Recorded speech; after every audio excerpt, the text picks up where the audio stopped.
Graça e paz. Estamos meditando nesta carta aos Romanos e hoje estamos chegando para o final. Depois de uma temporada estudando esta carta, nós estamos chegando aqui para o final. E vamos ouvir aqui uma leitura, se alguém puder fazer. Romanos 16, versículos 25 ao 27. Ora, aquele que é poderoso para vos confirmar, segundo o meu evangelho e a pregação de Jesus Cristo, conforme a revelação do ministério guardado em silêncio nos tempos eternos, e que agora se tornou manifesto e foi dado a conhecer por meio das escrituras proféticas, segundo o mandamento do Deus eterno, para obediência por fé entre todas as nações.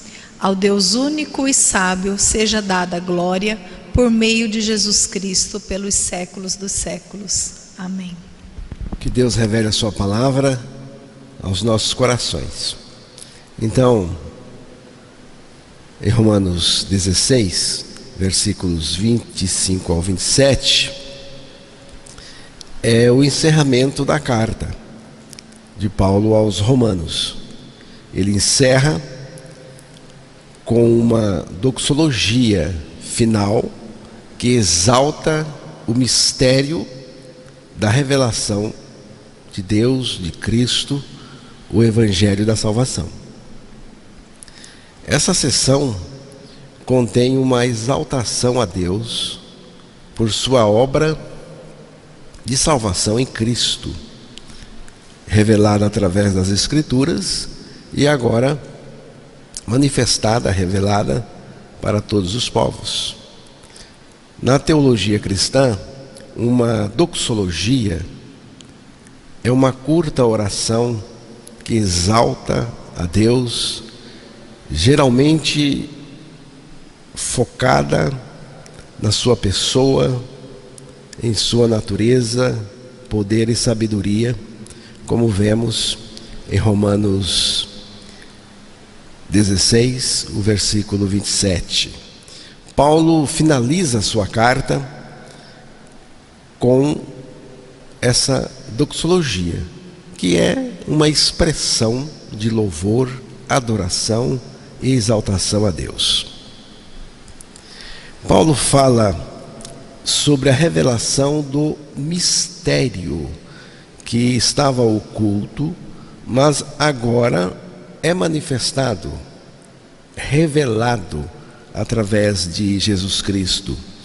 Ele também destaca a ideia de que essa revelação é a chave para a salvação, que pode ser compartilhada com todas as nações.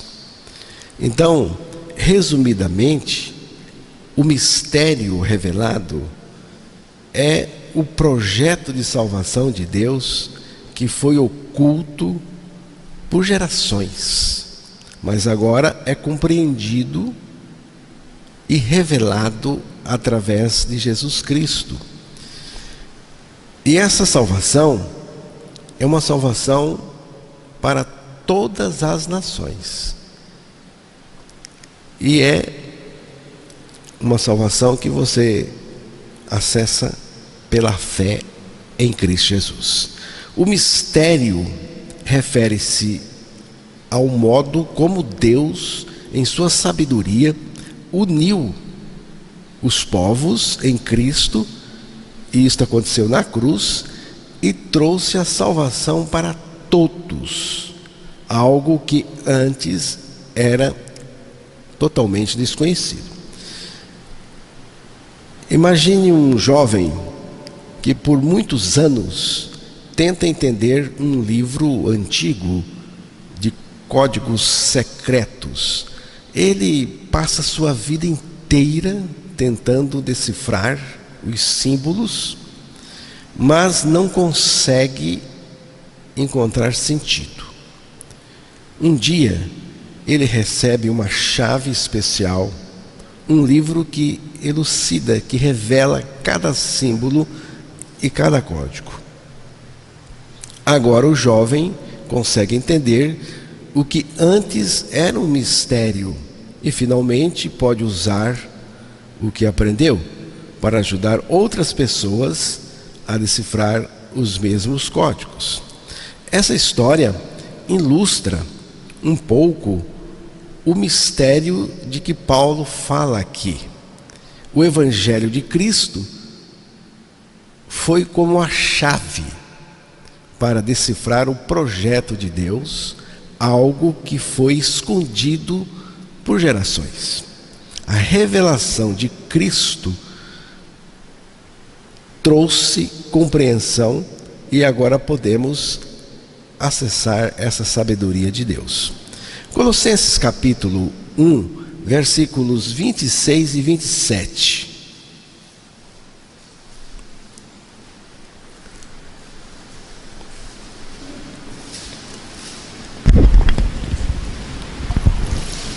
O mistério que estiver oculto dos séculos e das gerações, agora todavia se manifestou aos seus santos, aos quais Deus quis dar a conhecer qual seja a riqueza da glória deste mistério entre os gentios, isto é, Cristo em vós, a esperança da glória.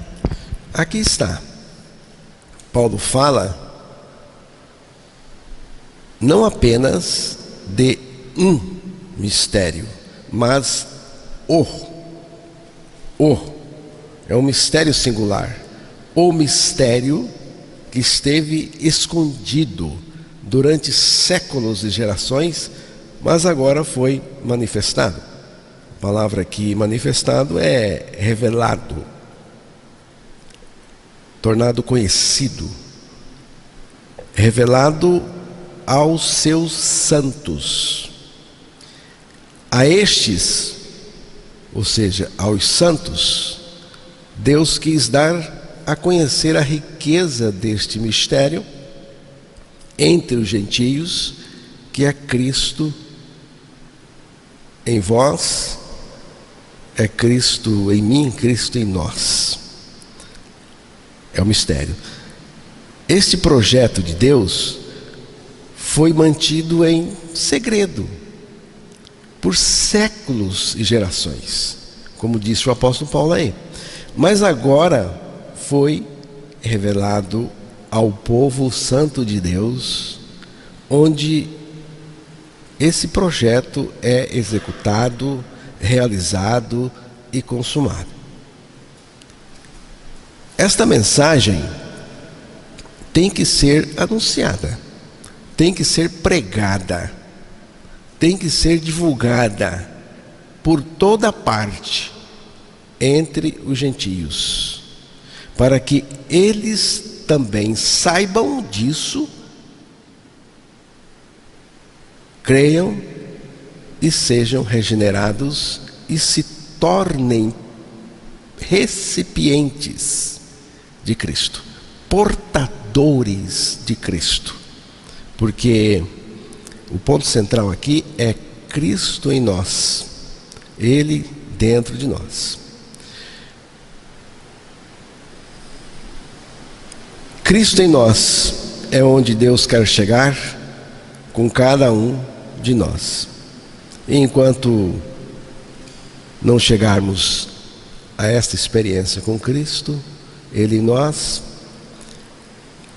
você não vai estar satisfeito com nada, e nem Deus porque satisfeito com você, porque é a vontade dele que o Filho dele seja colocado, revelado dentro de nós. Imagine um homem perdido em um deserto, cansado, andando sem rumo, desorientado, desesperado por água e com pouquíssimas chances de sobreviver. Ele ouve rumores sobre uma fonte de água escondida, mas por mais que procure, nunca consegue encontrá-la. Ele olha para o horizonte, mas tudo que vê são miragens. Sente a garganta seca, os lábios rachados e as forças diminuindo. Ele busca em todo lugar e até tenta encontrar algo dentro de si mesmo para aliviar a sua sede, mas logo percebe que não há nada ali que possa ajudá-lo. Então, em meio à sua agonia, alguém aparece e lhe oferece água. Não qualquer água, mas uma que sacia totalmente e para sempre. Esse alguém diz: quem beber desta água terá sede outra vez, mas quem beber da água que eu lhe der, nunca mais terá sede. Ao contrário, a água que eu lhe der se tornará nele uma fonte de água a jorrar para a vida eterna. São as palavras do nosso Senhor Jesus Cristo em João 4, versículos 13 e 14. Com sede e sem mais opções, o homem aceita a oferta. Ao beber dessa água, algo extraordinário acontece. Ele é transformado totalmente. A fonte de água viva começa a brotar dentro dele e jorra como um rio dentro dele. A partir desse momento, ele nunca mais precisa procurar fora de si, mas não em si, porque agora a fonte está dentro dele. Jesus Cristo é a fonte. O apóstolo Paulo, irmãos, viajou sem medo e sofrendo bastante e com tantas necessidades. Ele viajou por várias partes do Império Romano para compartilhar uma mensagem semelhante a essa da história. Ele dizia que há um segredo mais precioso do que qualquer coisa que podemos buscar neste mundo. E o segredo é este: Cristo em nós. Esse é o grande segredo. Cristo em vocês. Assim como o caminhante encontrou salvação, vida e alívio na água oferecida, eu também descobri que Cristo é a resposta para todas as minhas dúvidas, que Ele é o alívio para as minhas preocupações, o descanso de minhas cargas e sobrecargas e a solução definitiva para o meu pecado e pecados. Porque pecado é aquilo que está dominando por dentro. E o pecado são os frutos. Quando eu me deparo com situações que parecem ser mais fortes do que eu posso suportar, então me volto confiadamente para o mistério revelado: Cristo em mim. E é assim que eu encontro vitória, paz, descanso e tudo mais. Cristo é a fonte que precisamos beber. Uma vez que Ele está em nós, tudo muda. Tudo muda. Cristo é o verdadeiro mistério que precisamos conhecer por meio da revelação de Deus ao homem. Este é o ponto central que nós não podemos perder de vista de jeito nenhum. De jeito nenhum. E tem um ponto que precisamos conhecer, é que Cristo em mim. Mas antes de Cristo em mim, eu precisei estar nele. Nele, lá na cruz. Então, na cruz, Cristo me colocou nele. Ele me recebeu em seu corpo, para que ali ele me levasse a morrer com ele. Ali ele levou ao fim a minha vida pecadora, o meu velho homem. Morri com Cristo e também ressuscitei com ele. E é exatamente a partir da nossa ressurreição com Cristo que ele está em nós. Que ele está em nós. Ali ele é a nossa vida, ele vive em nós, ele é a fonte, ele é tudo ali. Então, o propósito de Deus é que Cristo esteja em nós, sendo a nossa vida, vivendo em nós e tornando-se tudo para nós. Cristo vivendo sua vida em nós é o caminho traçado por Deus para a nossa existência. Cristo em nós. Deus não nos deu apenas o melhor que Ele tinha, mas deu a si mesmo para ser tudo em nós. Ele não deu o melhor que Ele tinha.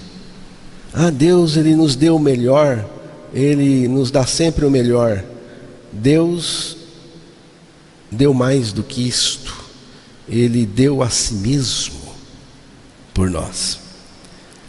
Ele deu-se a si mesmo por nós na cruz. Ele não morreu por si. A morte de Cristo não foi por si, porque ele não tinha pecado nenhum para morrer. A morte dele foi por mim, para que eu pudesse também morrer com ele ali. E ele ressuscitou para ser a minha vida, para viver em mim. Então, eu digo aos irmãos o seguinte: o que me fascina não são as coisas que Deus tem para me oferecer. E Ele tem, e são muitas. Então, o que me fascina não são as coisas que Deus tem para me oferecer, mas Ele mesmo, o próprio Deus. Ele é que me fascina, porque foi Ele que se entregou por mim, para que eu pudesse ser salvo, e é Ele que ressuscitou para viver em mim.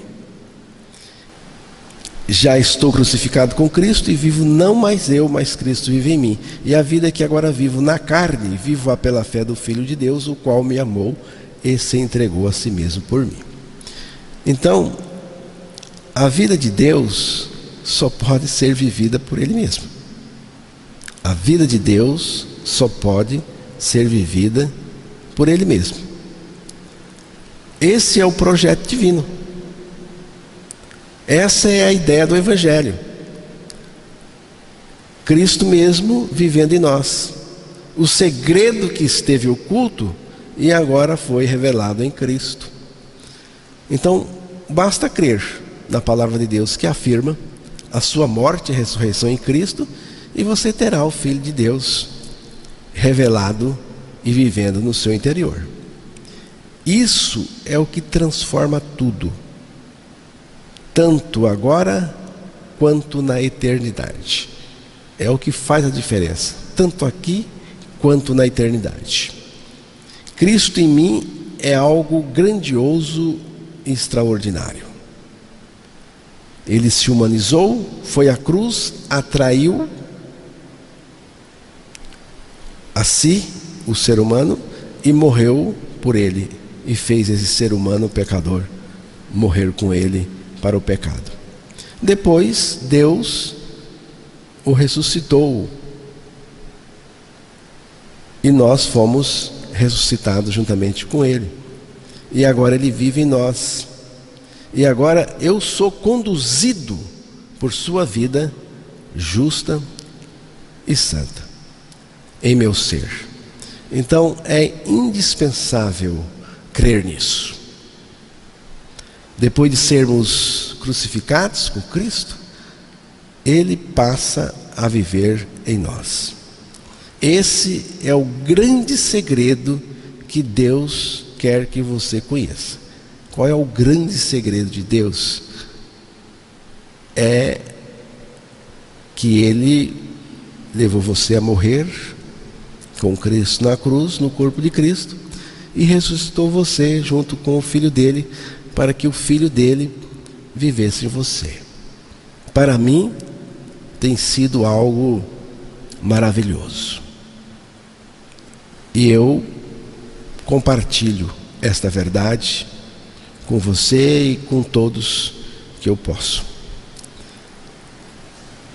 O texto de Romanos 16, o versículo 25, que já foi lido, diz assim: ora, ao Deus que é poderoso para confirmar vocês segundo o meu evangelho e a pregação de Jesus Cristo, conforme a revelação do mistério guardado em silêncio desde os tempos eternos.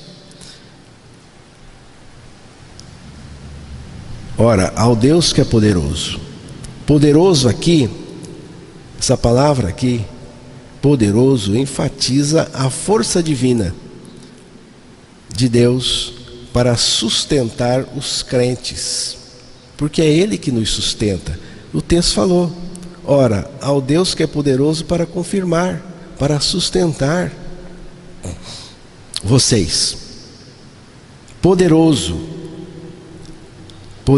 Então aqui está enfatizando a força divina, a força de Deus para sustentar os crentes.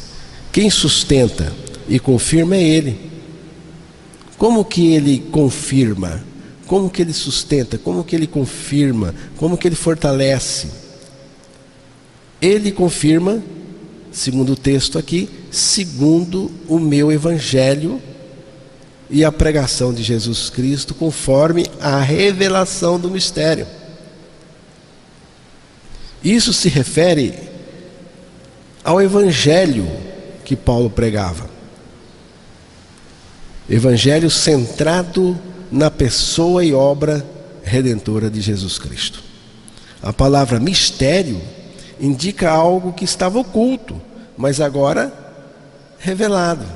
Algo que não podia ser totalmente entendido antes de Cristo.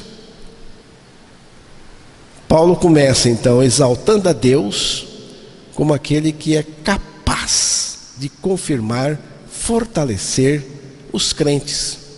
Ele enfatiza que a base desse fortalecimento está no evangelho que ele prega, ou seja, na revelação do mistério da salvação, que estava oculto nas gerações passadas e só foi revelado agora através de Cristo, e que agora tornou-se manifesto, revelado e foi dado a conhecer por meio das Escrituras proféticas, segundo o mandamento de Deus eterno, para a obediência da fé entre todas as nações. Aqui é Romanos 16, 26. Então, foi revelado, refere-se ao fato de que o mistério que antes estava oculto, agora é revelado, através das Escrituras, da palavra de Deus, segundo o mandamento do Deus eterno. Por quê? Ou para quê? Aí o texto diz: para a obediência da fé entre todas as nações. De todas as nações, raças e povos, Deus tem os seus salvos.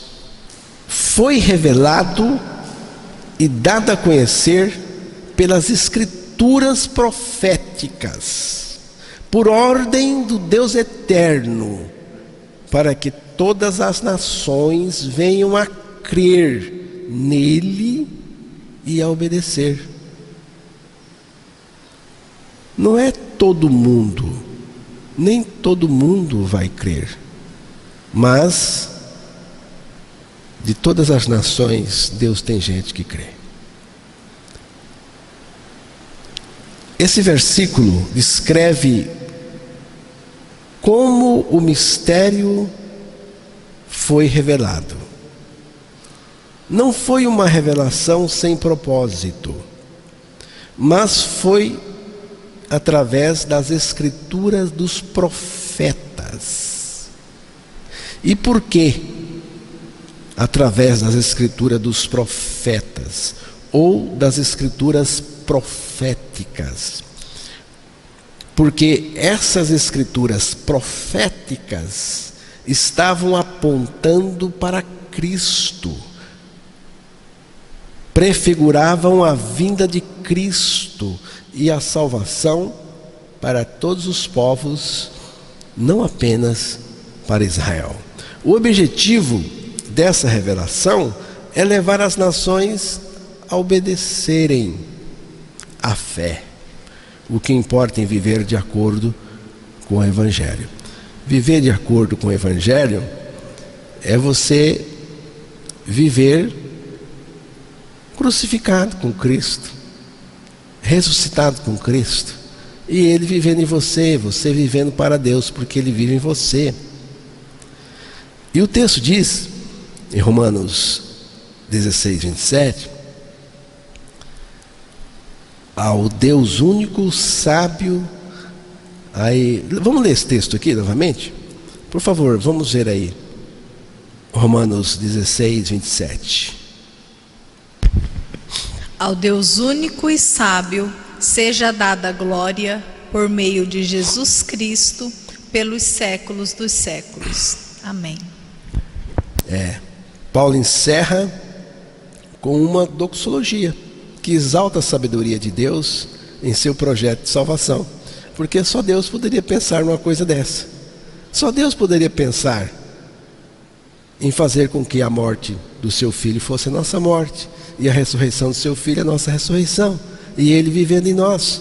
Só Deus, só a sabedoria de Deus. Só Deus mesmo para pensar numa salvação assim. A palavra único aqui é significativa, pois enfatiza que Deus é a única fonte de verdadeira sabedoria, revelada em Jesus Cristo. Paulo celebra a sabedoria de Deus e sua revelação no Evangelho. Esse mistério antes oculto foi agora revelado e deve ser compartilhado com todas as nações, levando-as à obediência à fé. Você entendeu por que nós temos que compartilhar? Eu não sei se você já entendeu isso, que esse Evangelho tem que ser levado a todas as nações, a todas as pessoas. Nós temos que divulgar, anunciar, é o que estamos fazendo aqui. Nós não podemos medir esforços para isso. É tão bom para nós, representa nossa salvação, e nós temos que querer isso para os outros. Isso se chama amor. Amor. E se você não deseja isso para os outros, você não ama. Você não ama nada. Porque aqui está a essência do amor. Ao crer e entender essa salvação, somos fortalecidos e capacitados por Cristo em nós para anunciarmos o Evangelho. Não podemos confundir Evangelho com religião, seja ela qual for. Não podemos confundir de jeito nenhum Evangelho com religião, seja ela qual for. Todas as forças, ou melhor,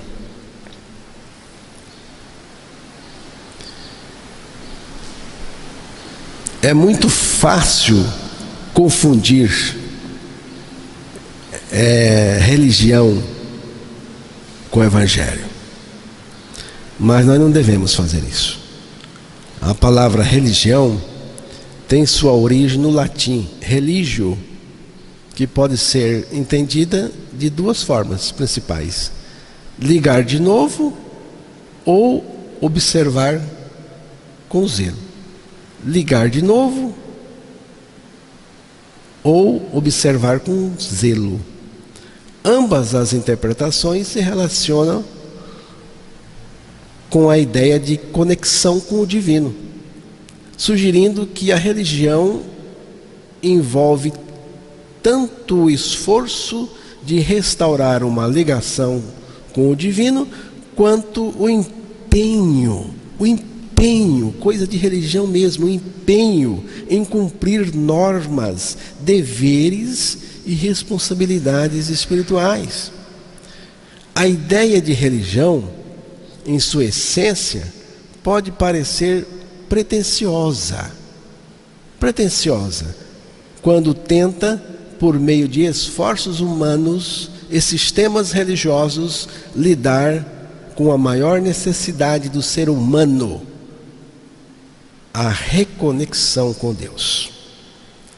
A religião, ao enfatizar a observância de normas e esforços pessoais, tenta alcançar essa conexão,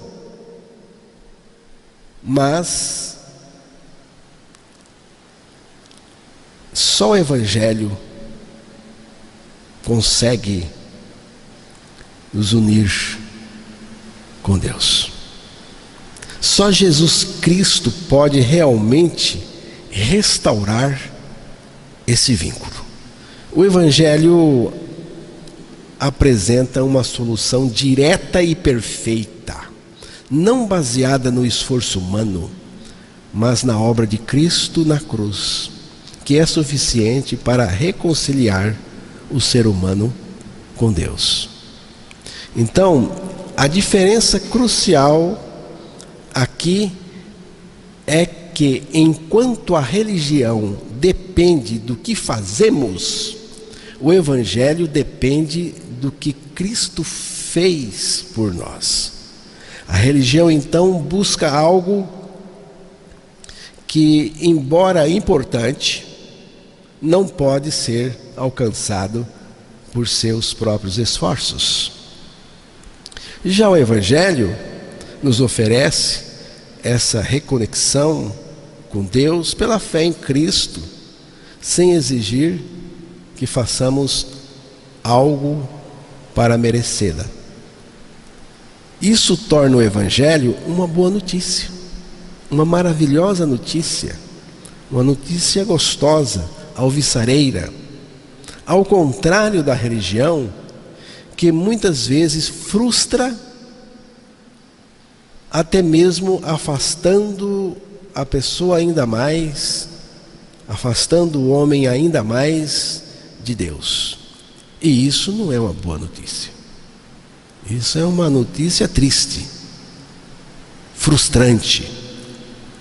Portanto, enquanto a religião é baseada em esforços humanos para alcançar a Deus, o Evangelho é a mensagem de que Deus já nos alcançou em Cristo Jesus.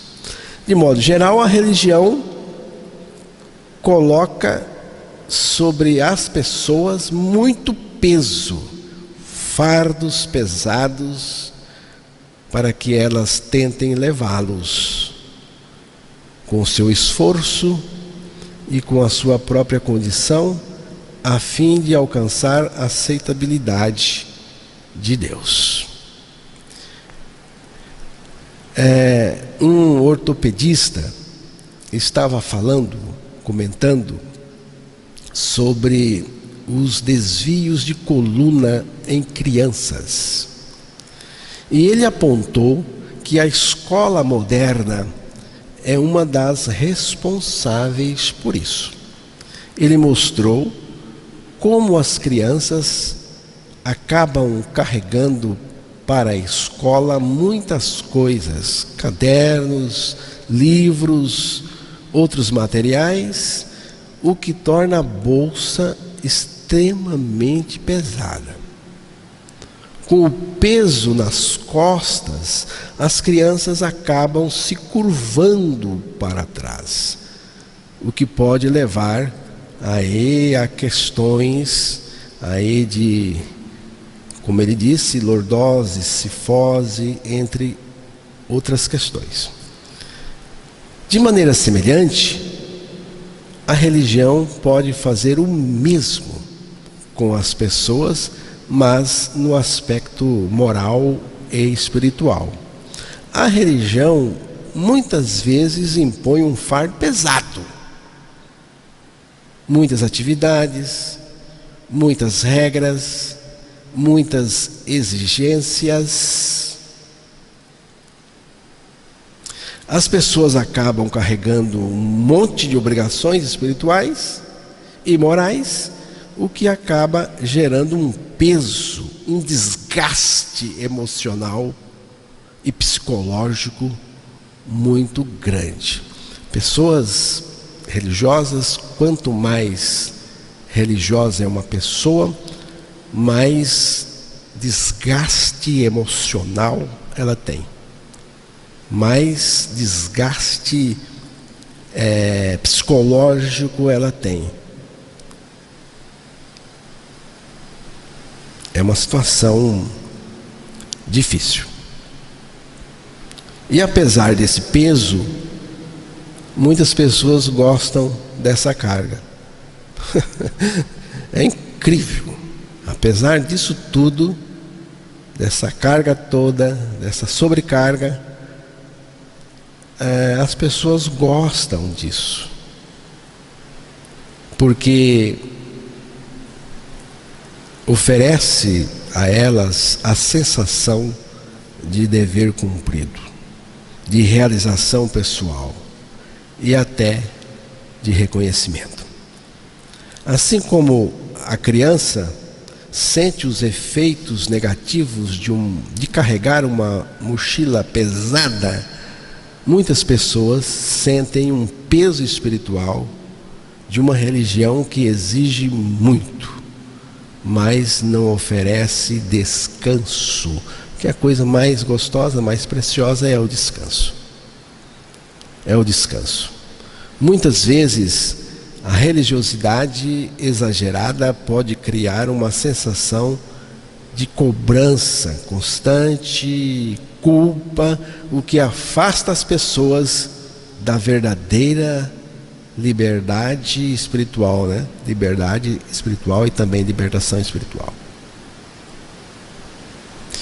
O que não é nem um pouco razoável é que algumas pessoas, paradoxalmente, se sentem atraídas por esse peso religioso, porque ele oferece uma sensação de controle ou de mérito pessoal.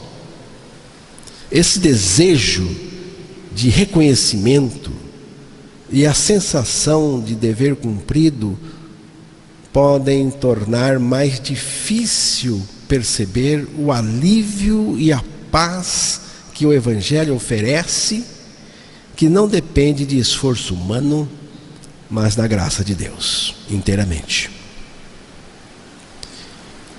Enquanto o Evangelho traz libertação e leveza, muitas formas de religião podem se tornar um fardo, distorcendo o verdadeiro propósito espiritual. Mas o que é o Evangelho? O que é o Evangelho? Etimologicamente, quer dizer boas notícias. Mas o conteúdo do Evangelho é a morte e a ressurreição de Cristo como experiências compartilhadas conosco. É o conteúdo do Evangelho. Qual é a boa notícia que eu tenho na morte e ressurreição de Cristo? É que na morte de Cristo, Ele me fez morrer, e na ressurreição de Cristo, Deus me ressuscitou juntamente com Ele. aqui está a grande notícia para mim. O resultado disso é Cristo vivendo a sua vida justa e santa em mim. É este o mistério revelado que Paulo estava conversando, falando dele aos romanos, que também ele divulgava por toda parte onde ele passava. A boa notícia é que eu morri com Cristo em relação ao pecado. Porque essa morte, irmãos, é uma morte para o pecado. Ela traz libertação. Para que Cristo viesse em mim viver a sua vida. E eu pudesse, com a vida dele em mim, viver para Deus. Em Cristo na cruz eu morri para receber a vida dele na ressurreição juntamente com ele, como a minha única garantia de salvação eterna.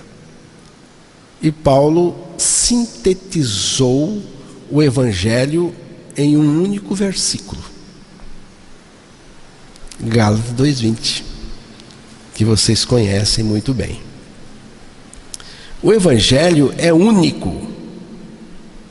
De um lado está o Evangelho e do outro todas as formas e manifestações religiosas dos homens. Por isso, quando a Igreja de Cristo, a Igreja renascida, que possui o Evangelho, for arrebatada, aqueles que ficarem se unirão em uma religião única. O Evangelho é a mensagem mais profunda das Escrituras, ao mesmo tempo, a mais singela. Alguém, ao ouvir o Evangelho, perguntou: só isso? A mensagem é só essa? Só isso? Ao que o pregador respondeu: o que você chama de só isso é, na verdade, o tudo de Deus. Contém a essência da revelação divina e é, de fato, tudo o que é necessário para a salvação. É o mistério guardado em silêncio desde os tempos eternos, mas agora revelado no Evangelho. É isso que faz a diferença.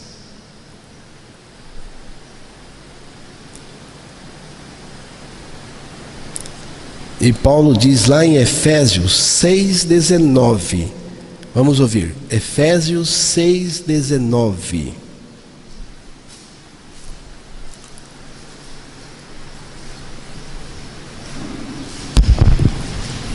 E também por mim, para que me seja dada no abrir da minha boca a palavra para, com intrepidez, fazer conhecido o mistério do Evangelho.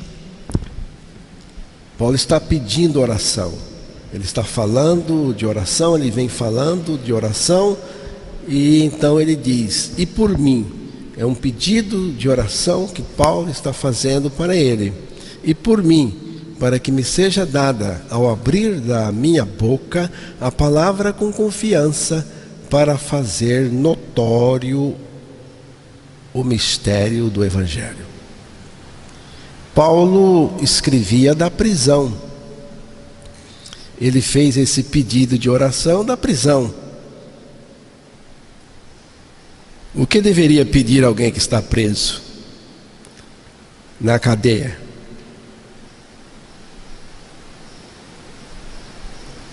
E Paulo escreve isso da prisão, mas o seu pedido de oração não era por sua liberdade, e sim por algo mais importante. Não sei se você está entendendo aqui. Tinha algo mais importante para Paulo do que a sua própria liberdade. Tinha algo muito mais importante para ele. Ele pedia que, ao abrir a sua boca, fosse-lhe concedida a palavra para falar com confiança e ousadia, fazendo conhecido o mistério do Evangelho. O Evangelho se revela na morte e ressurreição de Cristo e também na nossa, juntamente com Ele. Precisamos focar bem neste ponto, pois é aqui que o amor de Deus se revela a nós, em Cristo Jesus. O Evangelho começou na crucificação de Jesus e foi consumado na madrugada de domingo com a sua ressurreição. O que aconteceu nesse período de 3 dias é o próprio Evangelho. O mistério do Evangelho envolve Cristo nos atraindo para si, nos identificando com Ele, fazendo-nos morrer com Ele e ressuscitar pelo poder do Pai para viver em nós a sua vida. Isso é a vontade do Pai para cada um dos seus filhos.